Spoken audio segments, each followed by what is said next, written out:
மாரியம்மன் வைகாசி திருவிழாவோட மிக முக்கியமான கடைசி 3 நாள் கொண்டாட்டம் ஆரம்பிச்சிருச்சு. நள்ளிரவு 12 மணிக்கு மேல என் அத்தை அமராவதி ஆத்தங்கரையில இருந்து கோயில் வரைக்கும் அக்னி சட்டி எடுத்தாங்க. நாங்களும் அவங்க கூடவே போனோம். கோயில்ல முறைப்படி பூஜை எல்லாம் முடிஞ்சதும் நான் போய் கம்பத்துக்கு தண்ணி ஊத்திட்டு அம்மனுக்கு சாமி கும்பிட்டு, அத்தைய வீட்டுக்கு அனுப்பி வச்சுட்டு, அதுக்கப்புறமா ஆத்தங்கரைக்கு போய் பார்க்கலான்னு போனோம். நாங்க போனப்போ மணி 2, 2:30 இருக்குங்க. எவ்ளோ மக்கள் கூடியிருந்தாங்க பாருங்களேன்! முதல் நாள் மக்கள் தங்களோட நேர்த்திக்கடன செலுத்த அக்னி சட்டி எடுக்கிறது, பால் குடம் எடுக்கிறது, உருவாரம் எடுக்கிறது அப்படின்னு அத்தன பக்தி காட்சிகளையும் இங்க பார்க்க முடிஞ்சதுங்க. ஆ குழந்தைக்காக வேண்டினவங்க கரும்புல தொட்டில் கட்டி தங்களோட குழந்தைய அதுல வச்சு ஆத்துல இருந்து கோவில் வரைக்கும் தூக்கிட்டு போவாங்க.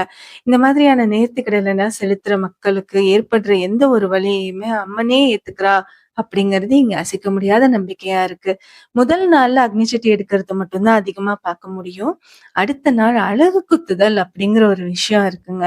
அது நீங்க பார்க்கும்போது புரிஞ்சுப்பீங்க.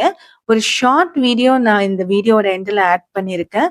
மீதிய நாளைக்கு ஆட் பண்றேன். நாளைக்கு வீடியோவையும் வந்து பாருங்க.